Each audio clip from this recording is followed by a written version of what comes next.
Hello there, ladies and gentlemen, and welcome to the second episode of The Weekly Domestic, where we talk about our relationship and judge yours. Hello, I am Ash, otherwise known as Mango, and this is... Tom, also known as the Spiffing Brit. Welcome to our absolutely amazing podcast. It's week 2, which means it's the second episode. The first episode was absolutely incredible. It did great. Did you absolutely love the response to it? I was gobsmacked. I did not expect that many people to watch, number one. That many people not to be so confused that you just upload it to your second YouTube channel. There were a few confused people, let's be honest. Awesome Apple listeners too. Like, oh my God, people are actually listening. It's crazy. We were driving in the car. I was like a ball of endorphins. And I was like, what if people are listening to our voices right now? You know? They could have. Yeah, it's a bit odd for me because, of course, with YouTube, I'm used to knowing, there was this crazy moment of realization a few years back when I was like, someone around the planet at every continuous moment is listening to my voice at a certain point in time, which is kind of terrifying. And then you had that exact same terrifying bit of dread that someone out there was hearing about you, talking about your childhood awakenings in films. Yeah, I was like, oh my God. My mum is listening to this. Hi, Mum. Oh my God, your mum listened to it. That's true. Not even my mum hasn't listened to it yet. I'm quite happy considering what we said about German childhood stories. She loves German childhood stories. She will be listening. To be fair, we did tell her that we did talk about German childhood stories, and she was like, oh, but they were lovely. They're character building. And I'm like, yeah, sure, character building in filling you with fear and dread to last the rest of your life. But hey, and she was like, yeah, but they all have lessons, you know. They do. She's not wrong. She's not wrong.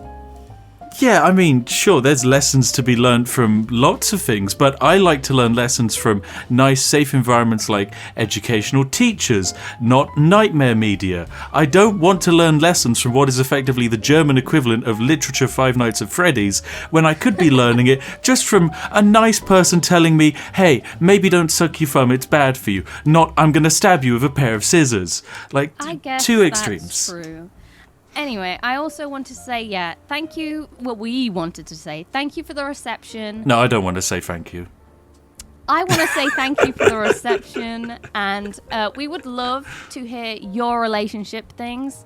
I don't know if you all feel comfortable putting them in YouTube comments or to the email theweeklydomestic@gmail.com.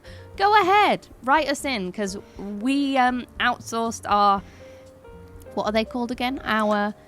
relationship problems? Our relationship confessions, I guess? Confessions doesn't booth. Seem like the correct term. Yes, it does. Tell us your confessions. Repent your relationship problems. No, so people have sent in a few interesting relationship problems. We're going to be solving them towards the end of the podcast.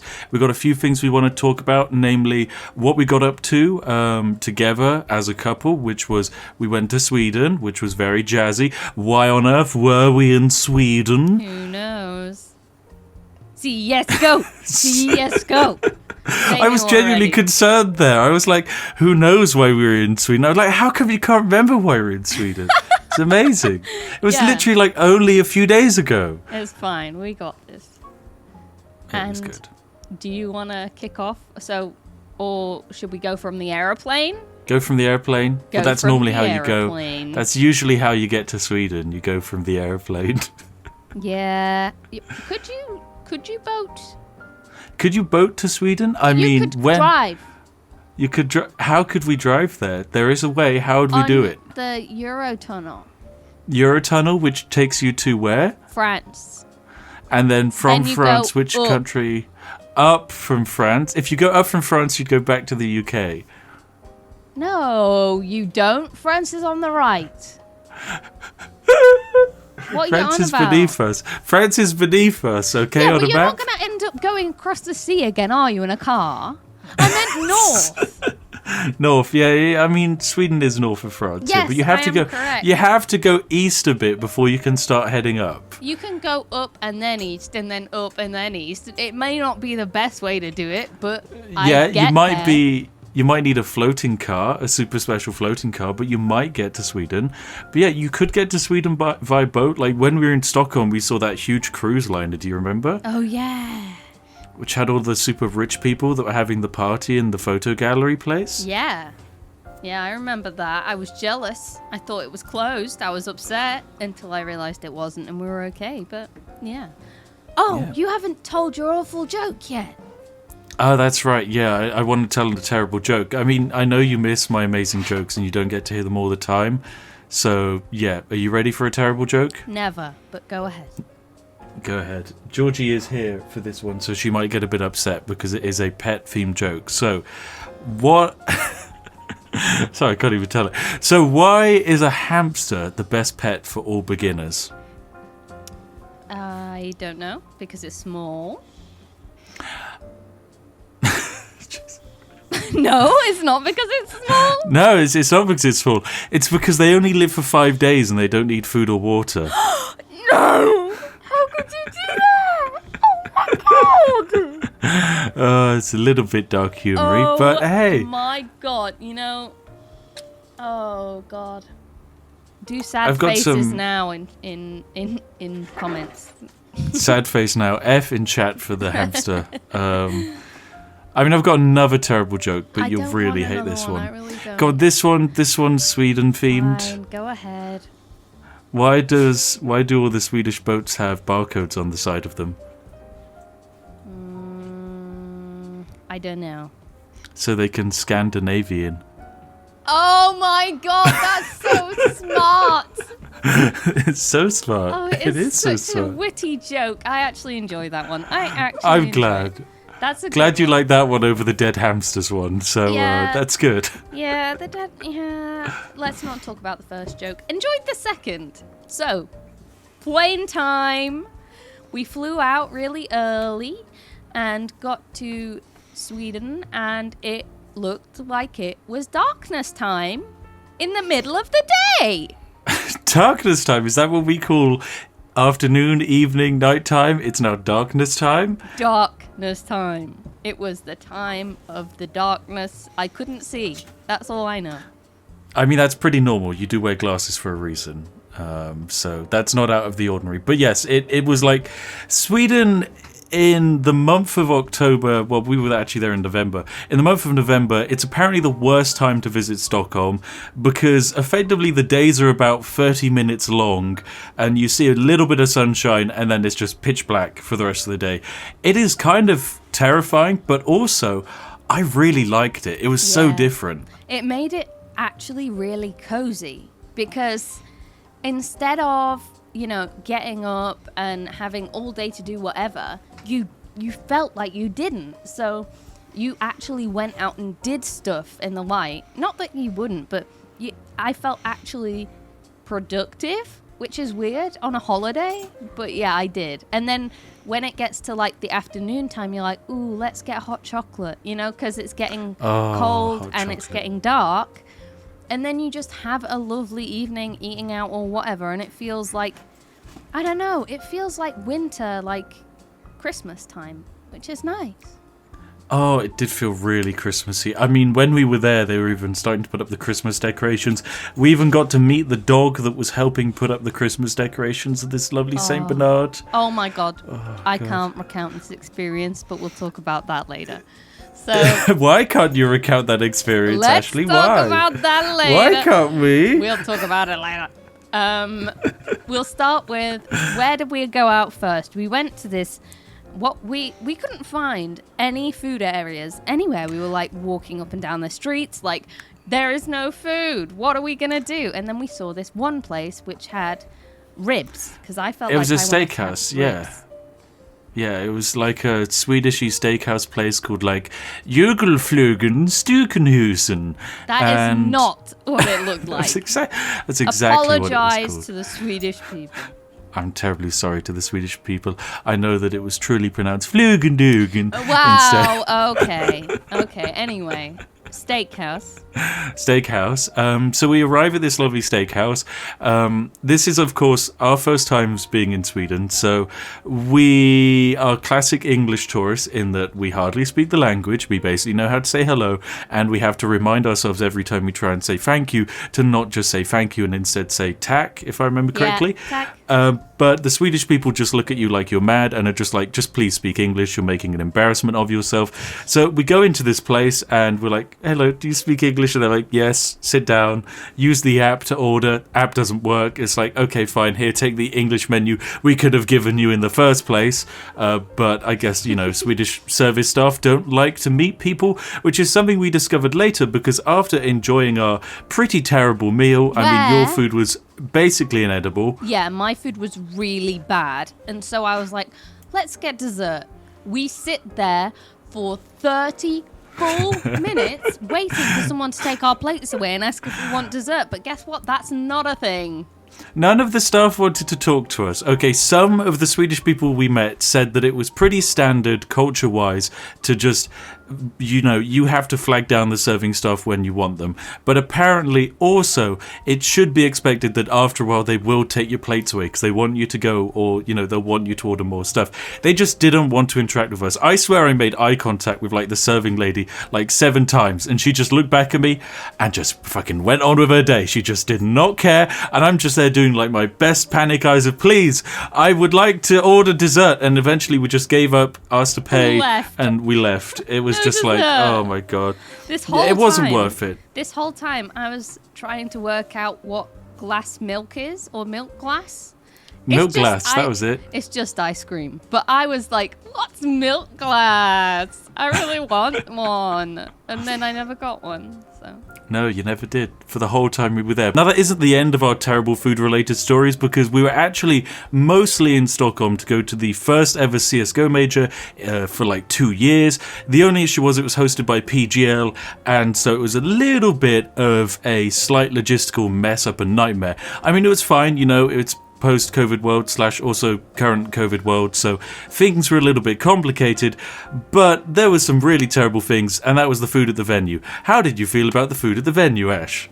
Awful. May I also point out that PGL, I think, did do a good job, but it was their first time holding a major in a really long time. And was it their first time hosting a CS major ever? No, they've done 2 before. But it's been a long time. Has been a while, yeah. So they were really having some growing pains, I think, just getting back into it. That's what I'll call it, because guess what? I couldn't eat in the stadium. Full stop. No food allowed. Sit there, watch CSGO all day and fucking starve. You don't deserve food, you sweaty CSGO sweaty player. Gamer. Starve, lose some weight whilst you're in the stadium. That's what they're trying to do. It was a weight loss program for CSGO players. Awful. There was just you predicted it in the last podcast. You said we'd just be drinking beer and eating hot dogs. And what did we do? Well, we didn't drink beer or eat hot dogs. We tried, and guess what? It turns out I was allergic to some form of Swedish wheat or gluten, something in the sweet, as I like to call it. Anything that was in the beer and the hot dogs and anything else I tried with bread, I just couldn't eat it. I've never ever been gluten intolerant in my life. Back home, just back to normal. I actually don't know what happened, but therefore the only food being hot dogs means I could not eat a hot dog. I could eat a hot dog. A hot dog. A hot dog? I couldn't eat a hot dog. I could eat the bread. And that's it. No, you couldn't eat the bread. The bread was the one thing you couldn't eat. So it led to this terrible situation where you were really hungry. We were in front row seats watching a really amazing game. We didn't want to leave because the only other place we could have got food would be outside the stadium. But in order to go out and get that, we'd have to give up our front row seats. That would be terrible. We couldn't bring food into the stadium, except the weird Frenchman next to us did. But hey, and his food stank. Oh my god, his food smelled horrible. I kid you not, they genuinely continually smell of cheese. I don't know how. Really bad. I know the French stereotypes of French people smelling of cheese. I've never encountered a French person who smelled of cheese before. This man smelled of cheese. It could just be because he's a gamer. I don't know. I actually think it's because he was wearing the same jersey 3 days in a row, wouldn't change clothes, it could have been that. and He was wearing 2 jerseys. Yeah, he was wearing 2 shirts and sweating profusely. Like, why? Oh, God. But yeah, you got really hungry. You needed food, but the only things they serve is sausage and bread, and you couldn't eat the bread part. So I had to go up to the servers and be like, hey, could I have like 3 hot dogs, but without the bread? And they just looked at me like, what the fuck is this guy on? And so they just basically said no, and they just put the sausage in the bread. And so I had to bring 3 hot dogs to you. You took the sausage out, and then there's just 3 really soggy, horrible loaves of cheap bread. And I just had to eat them. You can have them. There was They were nowhere to horrible. put them. Like, there wasn't really so many bad. bins on the floor or anything. There weren't any bins. The expectation was just you throw your trash over the floor. Like, the first day, floor was really clean and tidy. Yeah. Day 3, like, I've been to nightclubs which have been, in comparison, dry, crisp utopias. The floor was incredibly sticky. Yeah. And, it smelled, I don't know how it could smell that bad, because they were only serving 4 drinks, like Coke, beer, and Fanta, and maybe water. And it was just spilt everywhere, and it stank. Oh, Yeah. my God. No, but it's hey. true. Oh, well. So, if you don't know, CSGO is something very close to us and our hearts. If that wasn't said earlier, I mean, that was the game that got me back into video games. I used to play on a Mac with a trackpad with Tom. I was going to say with Spiff. No, I didn't ever play CSGO with Spiff. I played with Tom. No, you did. You played in one of my videos. Don't you lie. Oh my God, I have. You did. You're a pro gamer. You killed like 4 players of the UK CS team endpoint in a pistol did. round. So I'm a pro now. You're pro. You're Yep. pro. But that's what brought us together in a different way. We used to play in the same lobbies, right? And you all used to laugh at me. Well, yeah, that was because you unironically played CSGO with a trackpad at like 40 FPS on a MacBook. Like, yeah, you're going to be made fun of. I don't know how you enjoyed that experience long enough to, when I proposed, hey, let's go to Cologne and watch a CSGO event, you actually went, sure, let's go. And then you went there and you loved it. And I know the major was a little bit bumpy because of the technical issues, but did you love that major? That major lit a spark in my heart. I already love CSGO because even though I get agitated with the trackpad and stuff, like when I would get a kill, you guys would all go insane. Like I wasn't meant to be getting any kills, so it was worth it for that one bit of, adrenaline. I'm an adrenaline junkie, so give me that trackpad. I'll play any day. But when I got my PC and upgraded and then got to go to Cologne, it just really, that's all I wanted to do for months on end. I remember that.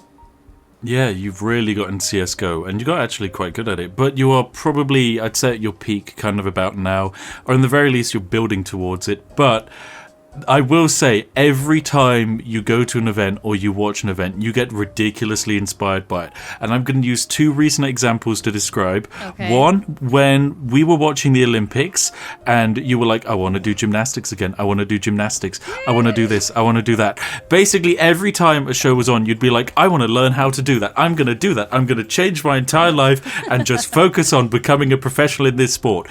And then fast forward, we're in Stockholm, we're watching CSGO. You're like, I'm going to be a CSGO pro. I'm going to be a pro CS player. I'm going to make a pro women CS team, and we're going to win a major.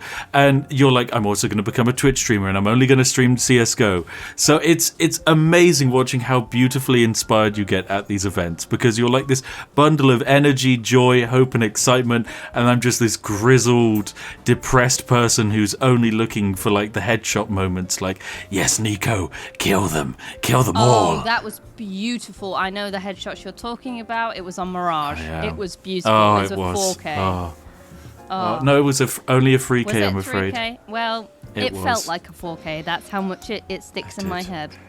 It Oh. does. And the It moment was where... a 4K in my pants. Oh, damn. But yeah, I loved the major. I love all of them, and I cried on the first one, and I cried on this one because I feel this overwhelming sense of being a part of something bigger, and that to me, like, it just overwhelms me because, like, I've never really fit in ever in my life in general, just because I'm very weird. I'm gonna say it. Like, I'm out of the box thinker. I don't do things just to do them. I don't want to conform. I'll just do things I want to do. So it's a bit, I don't know, eccentric. It can be eccentric, and some people can find it abrasive, but in reality, it makes you a really exciting person to be around, and you're really fun because of how deep you get into this stuff. And CS is such a welcoming community, especially at these LAN events. Okay, CS Online, if you use a microphone in a lobby, oh dear, and you're a woman. Well, when I started playing, that's what I had to do. I was in there. And I used to love it, though. That's what I used to feed off as well. So when I got my first PC, I was actually thriving off of the hate. There was a big part of me that I would purposefully go into lobbies and put my mic on and be a woman. And they were like, is it a girl or is it a young boy? And that's the age-old question. That was really funny, because then, with them hating on me, saying, like, they'd find me, they'd hurt me, whatever. I don't give a fuck what they were saying. Most of the time, they just kicked you from the game, though. Well, sometimes, but a lot of times they would be like, hey, what's your number? Do you have an Instagram? Oh my god, I'll buy you anything in game. Do you want some skins? How about I drop you this orb, you know? And things like that. And when one of them, so when most of the team was for having me in their match, and one of them wasn't, when I got a clutch or a kill and they were dead, I'd be like, seems like you're not better than a girl though, are you? And they would just go off. So I really enjoyed that toxic atmosphere. You're a little bit of a pot stirrer, aren't you? That's a little bit naughty. Well, but yeah, well, they deserve it makes for a fun though. time. And similarly, I thrive off of this being in a big group of people, because you share a love for something which is so special to everybody in a different way. It means something to someone different, but it doesn't matter, because we're all there to celebrate that one thing.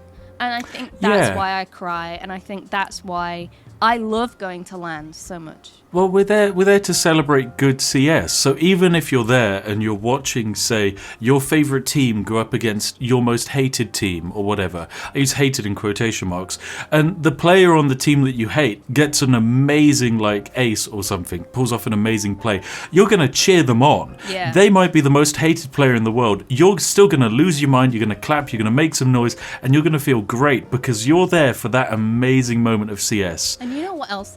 They make it look so easy. That I was watching back some stuff and I was like, oh my god, they just make it look so simple. Pun intended. Nice pun intended. For those who don't know, Simple, currently the best player in the world in CS. He just won a major. What a guy. Yeah, he did. How did you feel about the major, talking of?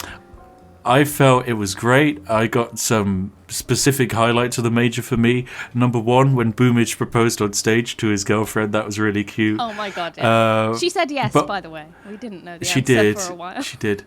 I didn't realize how many people were following the major online, so we actually got quite a few entertaining messages from, say, content creators like War Owl, who was very jealous of Spiff and Mango being in the front row all the time. We were wearing our Endpoint jerseys on one day, so we kept getting tagged by the Endpoint social media team.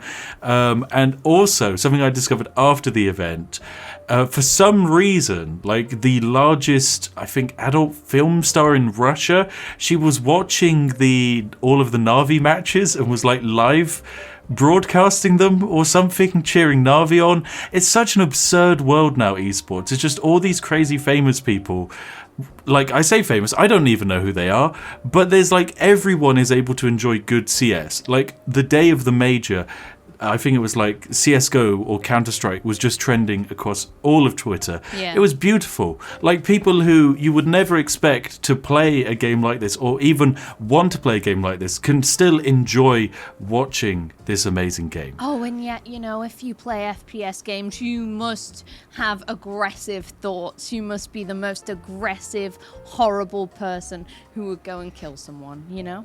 I mean, you're like the least aggressive person I know. I'm and actually quite guess- aggressive, I think. But, That's true, yeah, you, that's you aren't.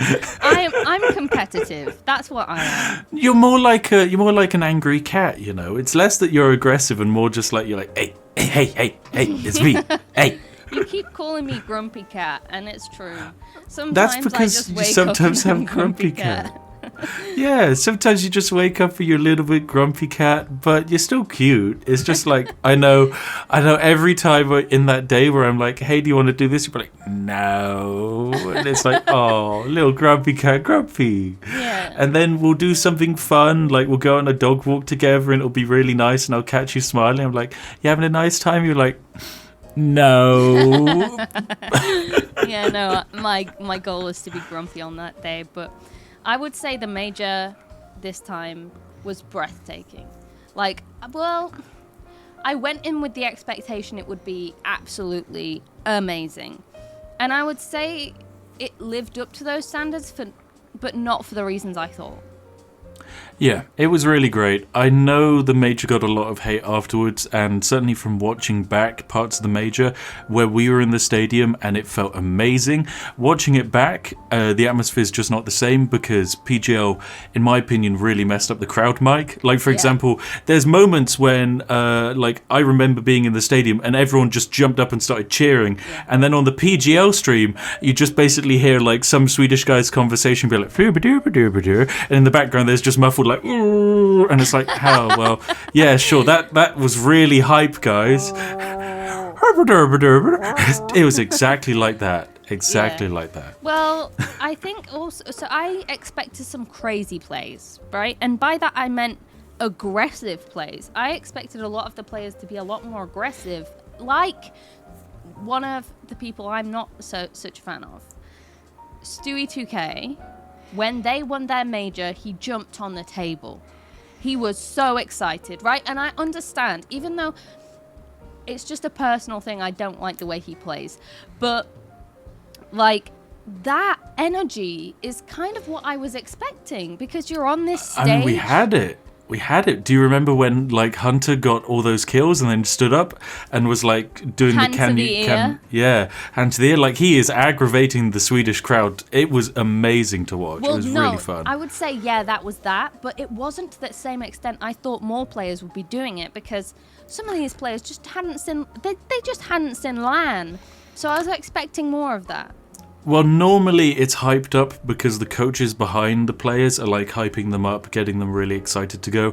But because this is a major and so it's a Valve-sponsored event, the coaches weren't allowed to basically express anything unless it was in a tactical timeout.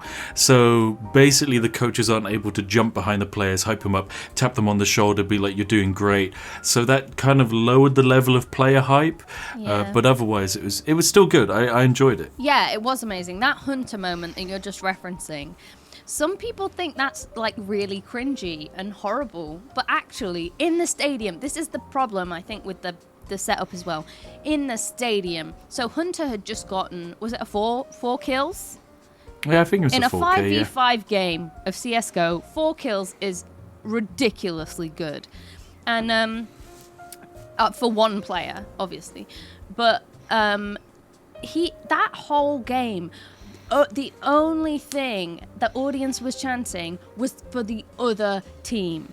Like, people... Well, I mean, it was G2, so French team versus NIP, which is mostly a Swedish team. Yeah. And this is a major in Sweden. Yeah. So most of the people in the stadium were all supporting NIP. They didn't want G2 to win. No. They wanted their home team to make it through. They did. And they got bottled. They got absolutely bottled, They NIP. did, but... You couldn't hear G2's chants over the NIP chants, which is why he was so riled up and so tilted, because, and that I think is beautiful too. So I actually think that image is beautiful to me, because you can see how much passion he has for CS just in that photo alone. But other people disagree and think it's cocky and rude, which I can understand. Yeah. But if you weren't there... Yeah, but it's fun to be cocky and rude sometimes, you know? Come on, you're at a major event. You're getting lots of money's on the line. You can be a little bit cocky and have some fun. I literally used to do it on stream. If I got one kill, I'd be like, wow! I mean, you used to have like a fucking 40-minute dance party if you killed a single boss in Dark Souls, Look, so... Dark Souls is a very difficult game, and it was worth it. Moving on. Was it? Okay. Moving on then. What was your favourite part of Sweden? Of Sweden? Sweden, I guess my favourite part was when we went to... what was the name of the place? Is it the photo place? The place where we ate the pelican, that was it.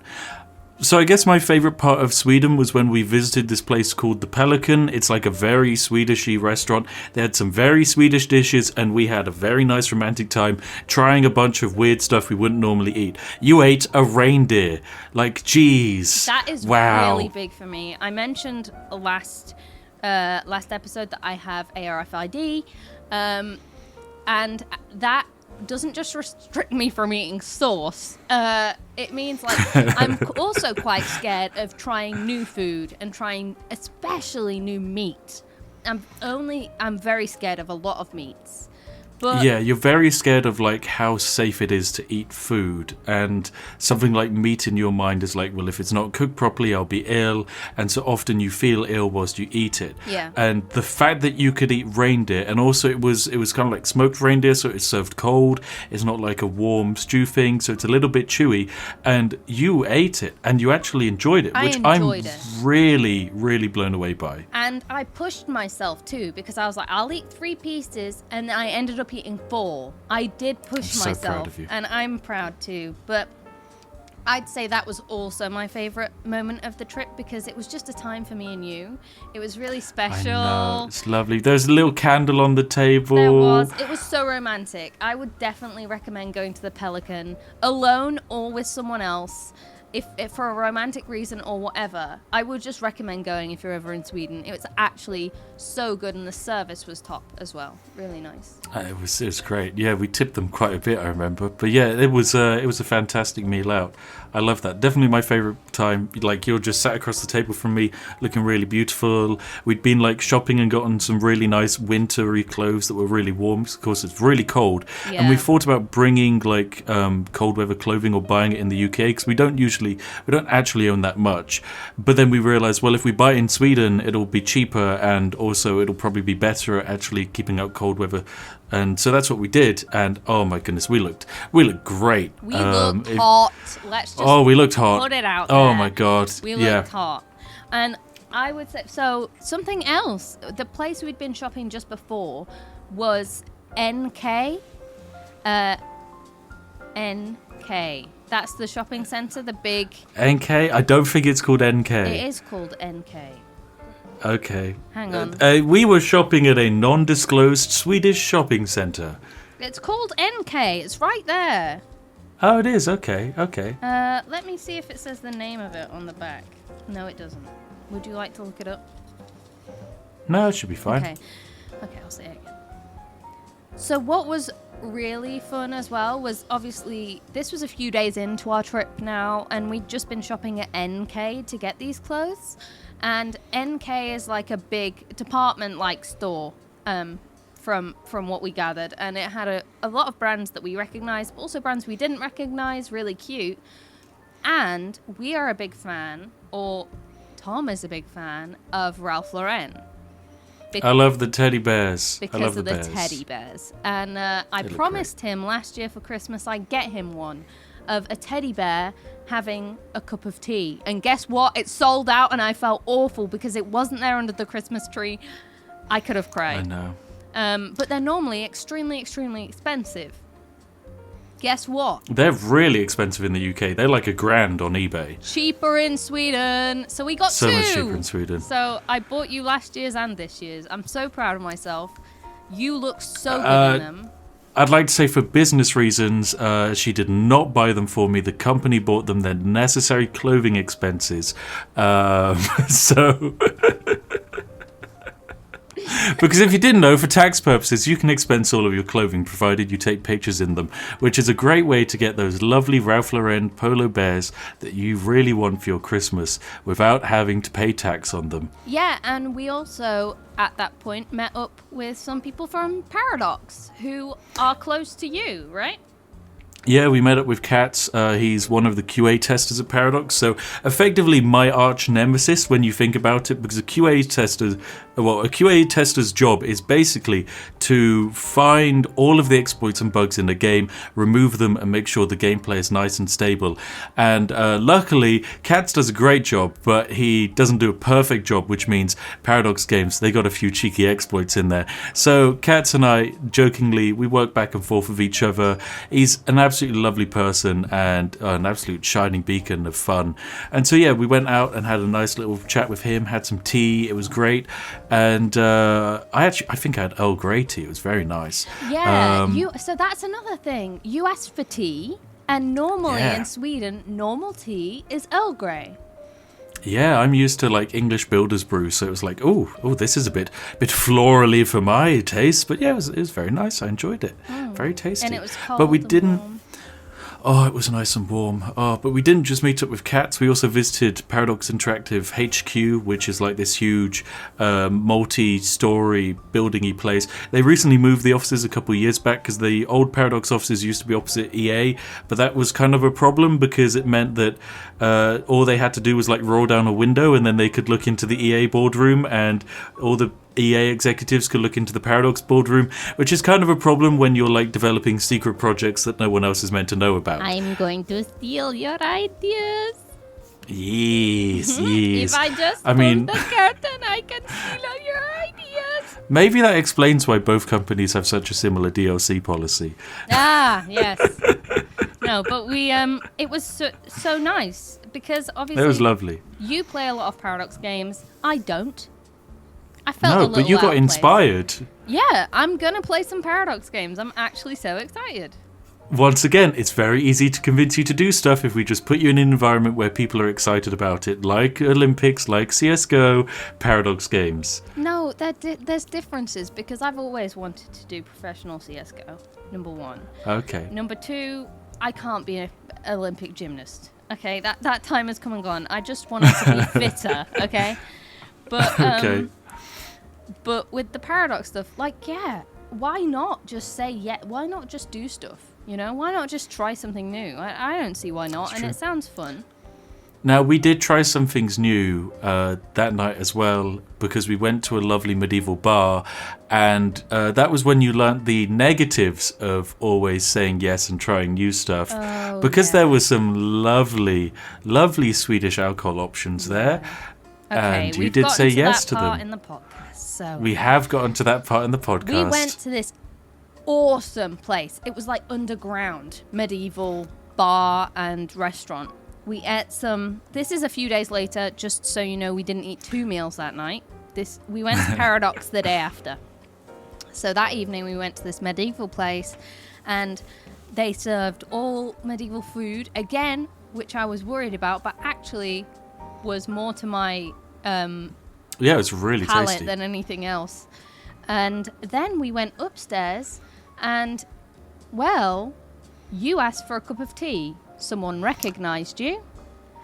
And then we found out that the barmaid was English, and we're like, right, we're sitting right down here. And Yeah, we're drinking. I mean, come on. You Brits abroad, when you're like a Brit abroad, if you find another Brit abroad, you're going to immediately like latch yourself onto them and just look after each other at all costs. She was lovely. Her favourite tea was Yorkshire tea, of course, so we made great friends immediately. We got regulars discounts on the only night we were there. We just rocked up. And we would have gone back. It was brilliant. If you hadn't ended up with a horrific hangover. Right. So I drank some mead for the first time. Was really nice. That was very nice. That was nice Then I mead. had this licorice shot twice. Yeah, you had some licorice shots. Then I had Fireball once with you. Fireball is lovely. I quite like Fireball. Well, you like Fireball, but I'm not really a fan, but I did it anyway. Yep. Then, Once again, because someone offered it to you and you just said yes. Well, yeah, I just said yes. And then there's all of the other drinks I was drinking through the night, and kept going, was in really nice conversations with a few people. We were socializing. It was a fun atmosphere, nice music, rock music, actually, really my style. And then, as we walk home, I realize, oh, fuck.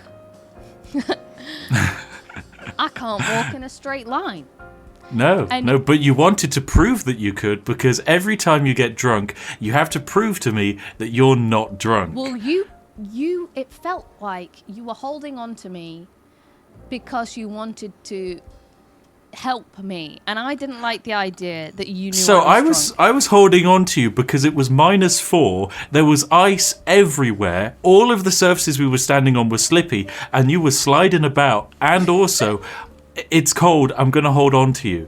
But you didn't know I was as drunk as I was. All the way home, we were laughing. It was funny. Yeah, we were just telling jokes. And it was very what's fun. weird is I remember all the way up to the bit I wish I could remember.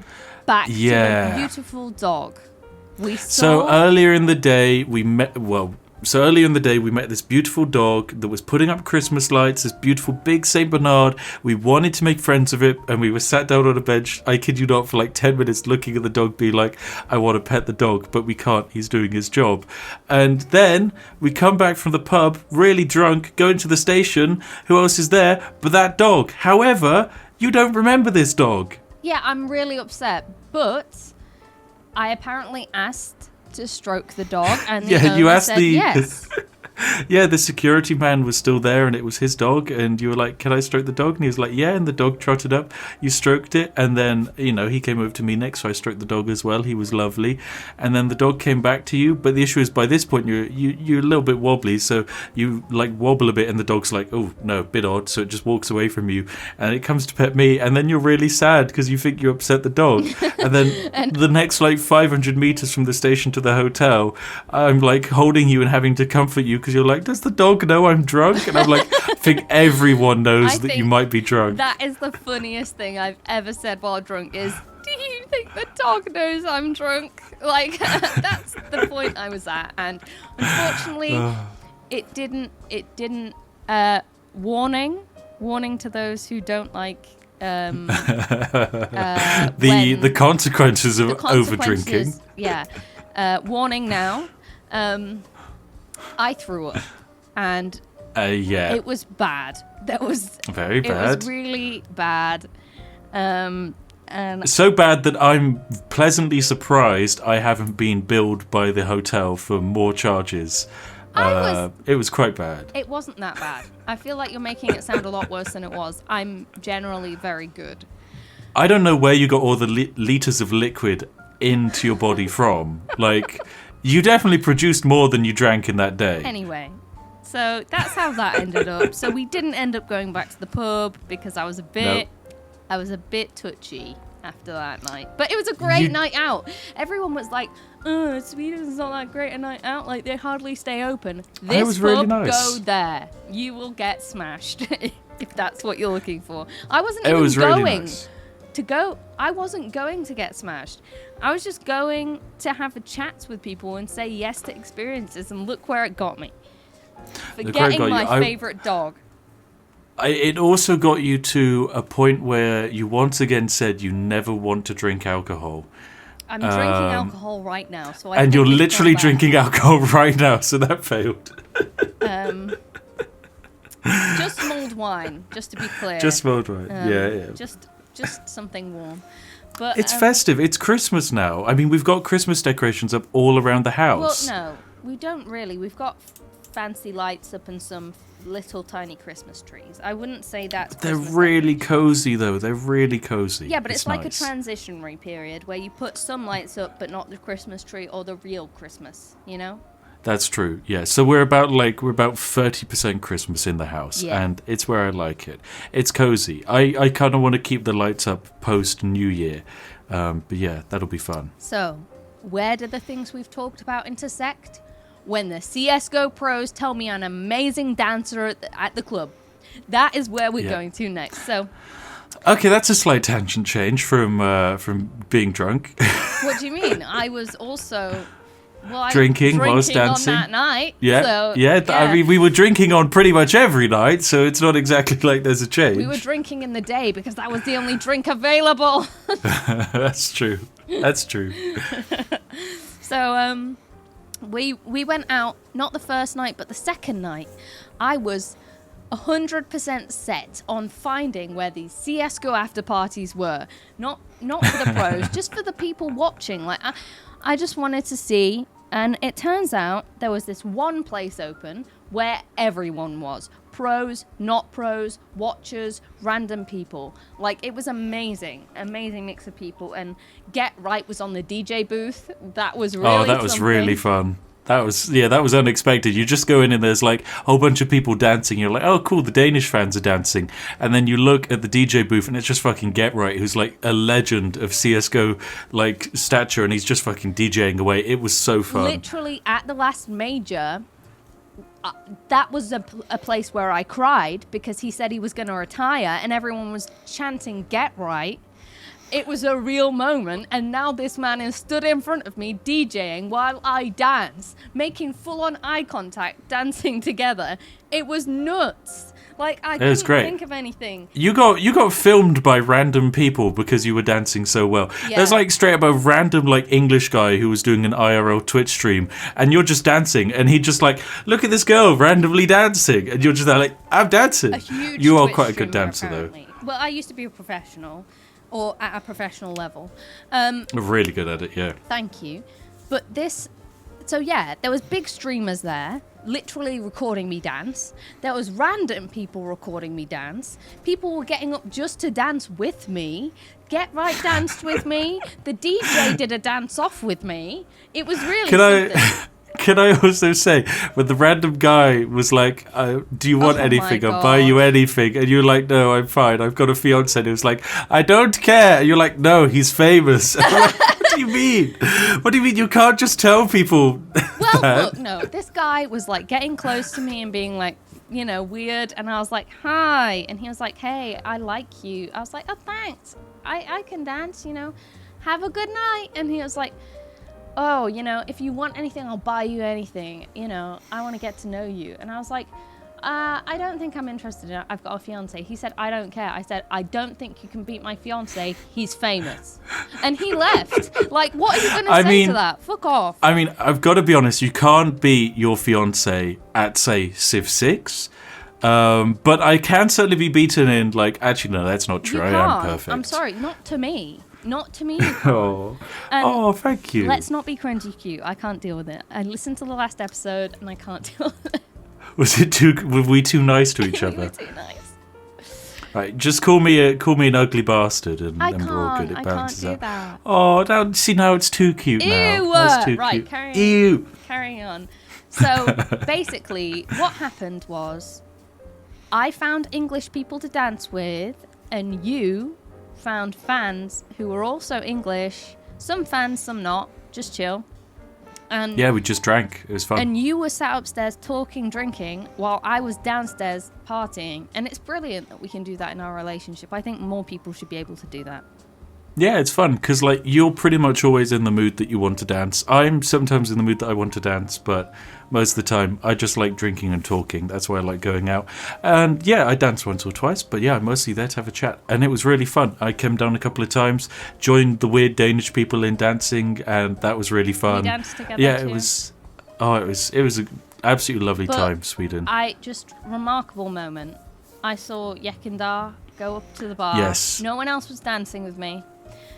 Yekindar was like, hey, I said to him, hey, would you dance? I'm all alone. And he was like, are you a CS fan? I was like, clearly, I'm in a jersey, but I don't give a fuck. And he just danced. I was like, this is the best interaction I will ever have with a CSGO player. I think if I would have asked that of any other than Get Right, there would have been a no there. I don't know. Maybe I'm wrong, but just like, that was solid. It was a solid dance. Like, he can dance too. Like, claps. He can. Dancing. Clap off to him for his dancing. Not clap off. I Clap don't know off. what that means. Let's just clap. nicely, like this. Nicely clap. Nicely clap. Yeah, nicely. Clap for your kinder dancing. Yes, and after that, some other CS people came and said, "You're an amazing dancer. You have sick dance moves." And I was like, "Thank you," and that made my week. You know. It was a lovely time. And then our next interaction with Yakindo wasn't quite as magical or exciting. He was too drunk the day after. I really felt for him. Yeah, we saw him at like the major final and he sat in the VIP area and he is absolutely wrecked. Like, bless him. I think he had to leave partway through to get some water. He was absolutely destroyed. Like I said, I Bless feel him. his pain. I felt at the hotel that night before, so You did. I had sympathy. But speaking of the VIP area, I think this is the last thing I want to cover when it comes to Stockholm. So we ended up getting like press passes partway through the event because someone on the Russian comms team was a fan and basically just gave them to us if we did an interview. So we did. Bam, we get press passes.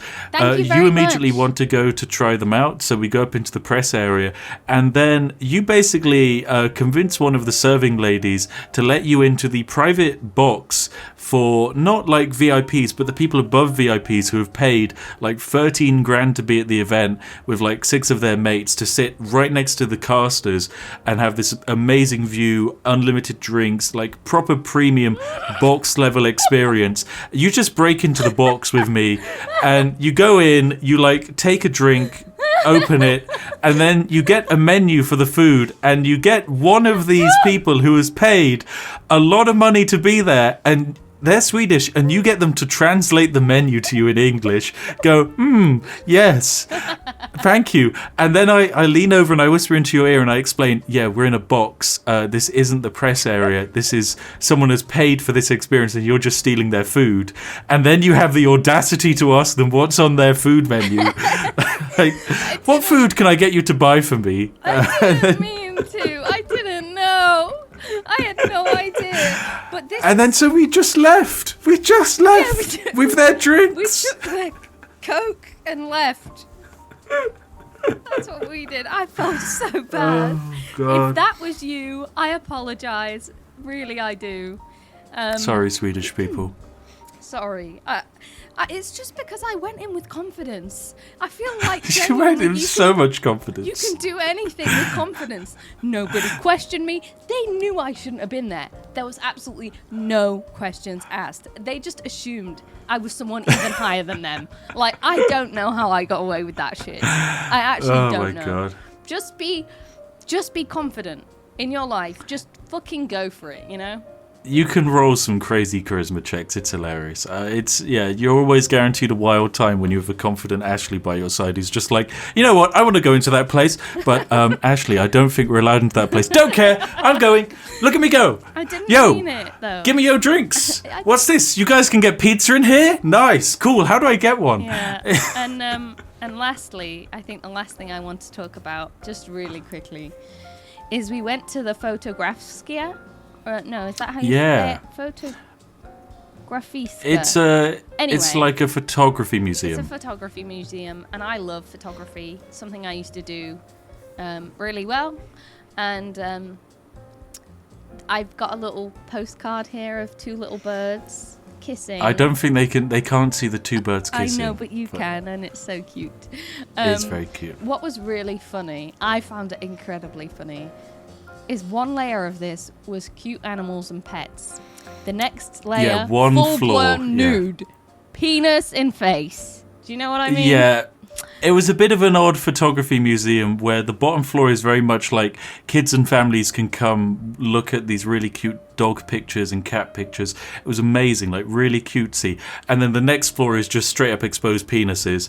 And the issue was, and vagines, and the issue is, you'd think they'd separate the two, but on like all of the displays on the bottom floor, they'll occasionally just be like, why not go upstairs and see our nude exhibition? It's just got a pair of boobies just dangling around. In fact, and then also outside on the they have like screen. this huge plasma TV screen above the entrance that like pretty much the entirety of Stockholm could see, and just every like 30 seconds or so just show a pair of boobs. To be honest, and it's like, oh my God, you couldn't get away with this in the UK. Yeah, no, I think it's very very liberating, and I liberating. think you should love your body, and I think nudist photography I love it. It's genuinely one of my favorite forms of photography because it's very raw and you It's can art. catch emotions that on photo that maybe you wouldn't catch if someone's really confident in what they're wearing or whatever.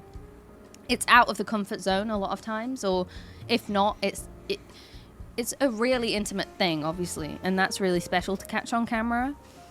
But in juxtaposition with like 50 basset hounds, You've got like 50 cute basset birds hounds kissing each other, it was just a bit much, you know. It was pretty funny.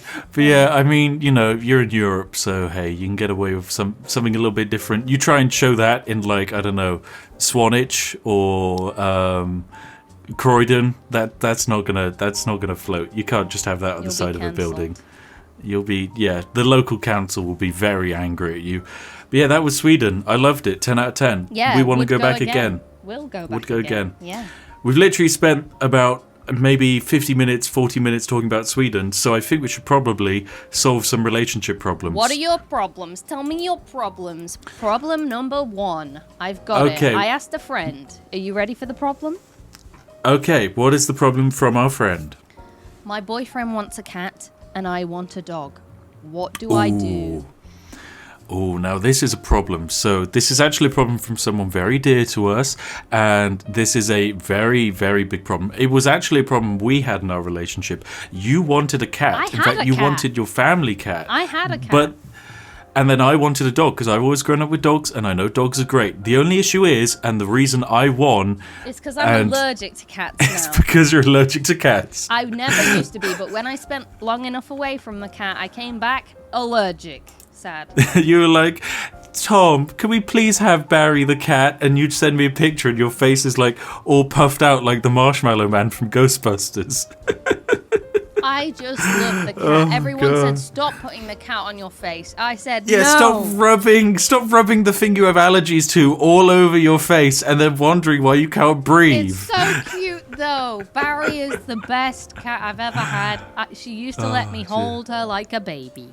She is an absolutely fantastic cat. But in the end, dogs won out and we got Georgie and she is amazing. Oh, I is would our never baby. give Georgie up. She is really something. But She's how the do we best. go about this? What is your solution Okay. to boyfriend wants a cat and I want a dog? So my personal solution, which I don't think solves the problem, is just tell your boyfriend he's wrong and you get a dog because dogs are superior to cats in pretty much every way. And if you're in the comment section telling me I'm wrong, you're wrong and you should feel bad. However, the solution I will give you is to create a hybrid cat dog. Okay? Cat dog. So you want a cat dog. You create a weird chimera which is 50% dog and 50% cat. So it like 50% wants to be your best friend and also 50% of the time hates your face and doesn't want to be anywhere near you. Isn't that kind of like a hyena? I suppose you could just get a wild cat. Yeah, or maybe a wild dog. A wild? Like No. Wild dogs tried to bite me. Don't do it. Well, cats will try and bite you too sometimes. They'll scratch you. Yes, like nicely. Sometimes. Wait, no, I have the solution. I have the real solution. Are you ready for my Okay, solution? give me yours. Give me yours then. I say you both get Tamagotchis, the longest one that lives. That was gonna be mine. No way! Are you joking? I genuinely not. Mine was going to be both of you need to buy a Nintendo DS. One of you gets Nintendo Dogs and one of you gets Nintendo Cats. And whichever one ends up the best, Yeah. they win. I was going to say Tamagotchis, you both look after Oh the my animals, God. and the first one who dies loses.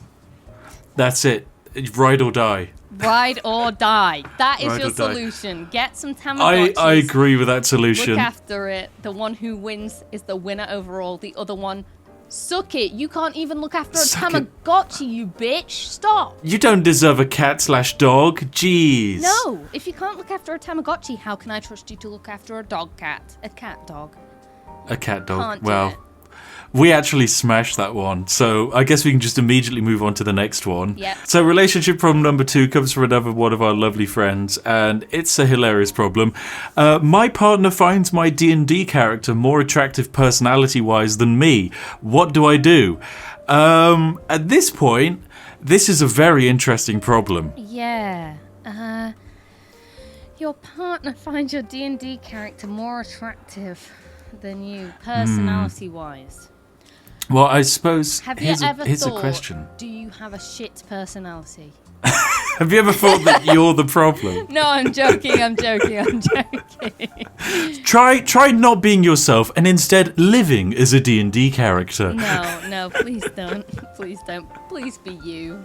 The most truthful you can be. I can't think of a solution right now. Give me a second. Do you have one?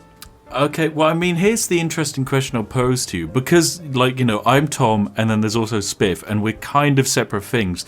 Have there ever been moments you felt that my online persona is more attractive personality-wise to my real persona? No, I hate your online persona.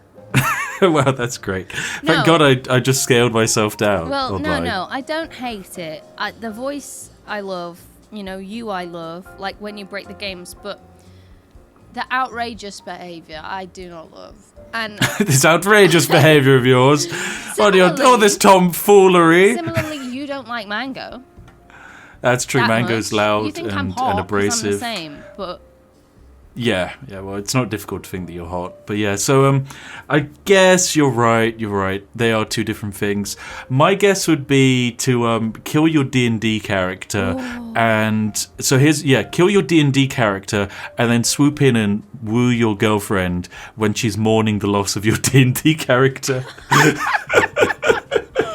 oh my god! Mr. Steal Your Girl yourself. That's how you should do it. Yeah, I guess. Mr. Steal yourself. Do it. Mr. Steal Yourself. Or play more D&D. There's another. Play more D&D. Or role playing is a thing.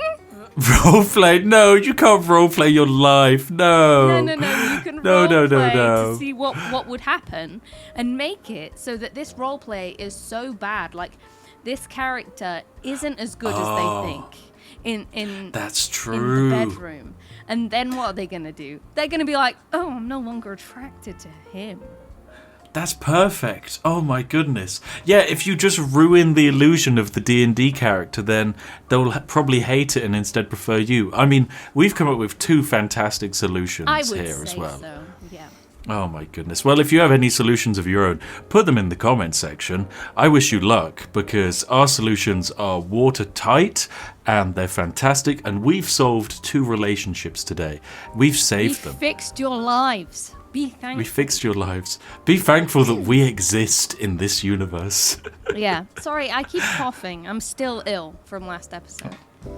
That's fine. Don't you worry. But yeah, I mean, it's been a really fun time, this podcast. Yeah. I'm really happy with how the first episode turned out. Honestly, I'm really excited to see how this second episode goes down. Thank you so much. Again, please send us your relationship issues so we don't have to keep asking our friends and family members. It's getting embarrassing, okay? We didn't know they had problems going on, okay? And now we have to solve their problems. I don't want That's to a know problem. their problems. Please help. Don't want to know their problem.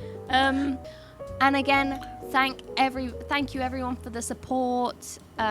Make sure if you are listening on something that's not YouTube to try and rate it and leave a comment. That does so much for the podcast. You legally have to do that. And You legally downloading have it to. also helps us. So if you want to listen in a place where you don't have Wi-Fi and save your phone data, fucking do it. It helps everybody.